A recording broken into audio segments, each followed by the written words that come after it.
வந்து காவேரி கிட்ட வந்து இந்த மாதிரி நீ என்கிட்ட சொல்லணும்னா எப்படி வந்து சொல்லுவேன் அப்படின்னு சொல்லிட்டு கேட்டோன்னே காவேரி வந்து அவங்களோட கையை எடுத்துகிட்டு அவங்க வயிற்றில் வச்சு சொல்கிறாங்க நான் கர்ப்பமாக இருக்கேன்னு சொல்லிட்டு. இதனால் விஜய் சந்தோஷப்படுறாரு. அதுக்கப்புறம் வந்து அவங்க காதை வச்சு அவர் வந்து கேட்குறாரு.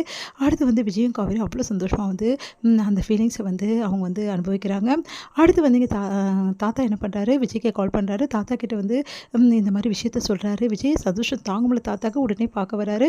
காவேரி பார்த்தோன்னா அவ்வளோ சந்தோஷப்படுறாரு தாத்தா.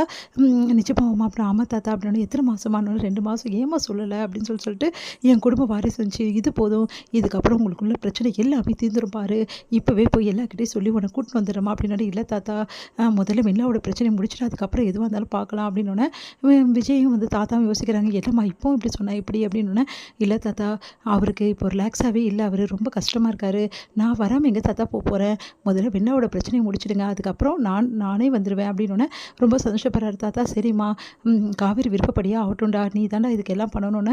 தாத்தா பார்த்துக்கலாம் தாத்தா, எந்த பிரச்சனையும் இல்லை, இங்கே பாருங்கள் தாத்தா சீக்கிரமாகவே வெள்ளாவோட பிரச்சனையை முடிச்சுட்டு காவேரி நம்ம கூட்டிகிட்டு போயிடலாம், அதனால் நீங்கள் கவலைப்படாமல் இருங்க அப்படின்னோடனே சீக்கிரமாக நம்ம குலவாரிசை வந்து கூட்டிகிட்டு வந்துடுறா, முதல்ல வந்து காவேரி வீட்டுக்கு வந்தால் தாண்டா எனக்கு நிம்மதி, இந்த மாதிரி டைமில் வந்து காவேரி வந்து அங்கே விட்டுட்டு நம்மளால் எப்படிடா இருக்க முடியும், இதை பாட்டு கேட்டால் எவ்வளோ சந்தோஷப்படுவா தெரியுமா தாத்தா. தாத்தா உடனே பாட்டுக்கிட்ட சொல்ல வேணாம் தாத்தா, காவேரி கூட்டின்னு வந்துட்டு சொல்லலாம் தாத்தா அப்படின்னோடனே சரிப்பா அப்படின்றாங்க. சரிம்மா உன் வீட்டுக்கு எப்போ சொல்ல போகிறேன் அப்படின்னோடனே அது வந்து தாத்தா இப்போ வேணான்னு முடிவு பண்ணியிருக்கோம் தாத்தா 2 பேரும், அது இப்போ வந்து வெள்ளாவோட பிரச்சனை தீர்ந்துச்சுன்னா கண்டிப்பாக அவங்க வீட்டில் சொல்லிவிட்டு காவேரி நம்ம கூட்டிகிட்டு வந்துடலாம் அப்படின்னோடனே சரிப்பான்னு சொல்லிட்டு தாத்தாவும் ஒத்துக்கிறாரு.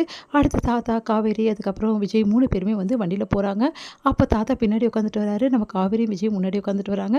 அப்போ காவேரி வந்து இருக்கிற ஃபீலிங்ஸில் வந்து அப்படியே வந்து விஜய் மேலே தோள் மேலே சாஞ்சிக்கிறாங்க. அப்போ விஜய் சொல்கிறாரு, இங்கே பாரு காவேரி இந்த பிரச்சனை எல்லாமே தீரும், சீக்கிரமாகவே உன்னை வந்து நல்லபடி நாங்கள் கூட்டிகிட்டு வந்துடுவோம், ரொம்ப லேட் ஆகிடுச்சு, சரி பத்திரமா போ, நான் வந்து வீட்டில் சொல்லிட்டு வருவானோ அதெல்லாம் ஒன்றும் வேணாம் நானே போகிறேன்னு சொல்லிட்டு காவேரி சொல்கிறாங்க.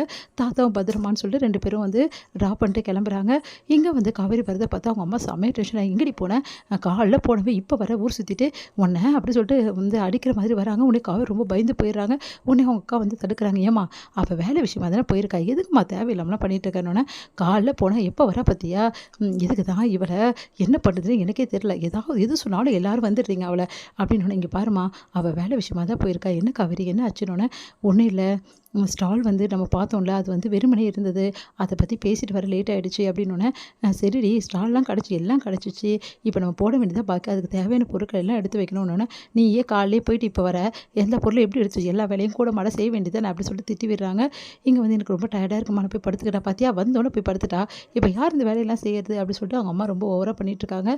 இங்கே காவேரி ரூமுக்கு வராங்க. வந்தோடனே காவேரிக்கு சந்தோஷம் தாங்க முடியல. விஜய்கிட்ட சொன்னது விஜய்கிட்ட பேசின எல்லா விஷயத்தையும் வந்து காவேரி நினச்சி பார்த்து ரொம்ப சந்தோஷப்பட்டு இருக்காங்க.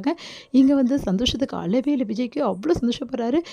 என்ன விஜய் வந்து இவ்வளோ சந்தோஷமாக இருக்கான்னு பாட்டு கேட்குறாங்க. அதெல்லாம் கூடிய சீக்கிரம் உனக்கு தெரிய வரும் அப்படி சொல்லிட்டு சொல்கிறாரு. அதை கேட்டுட்டு யோசிக்கிறாங்க பாட்டி. இங்கே வந்து விஜய் வந்து என்ன பண்ணுறாரு, ரொம்ப சந்தோஷமாக இருக்கிறத பார்த்துட்டு ஒன்றும் புரியாமல் யோசிக்கிறாங்க ராகினி.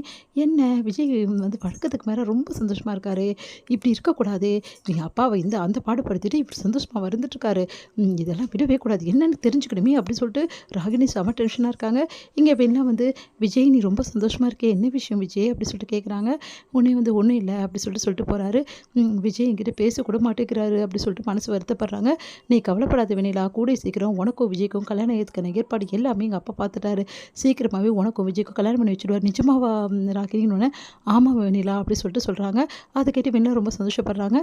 விஜய் வந்து காவேரி பற்றியும் காவேரி வந்து விஜய் பற்றியும் நினச்சி பார்த்து ரொம்ப சந்தோஷப்பட்டுட்டு அப்படியே யோசிச்சுட்டு இருக்காங்க.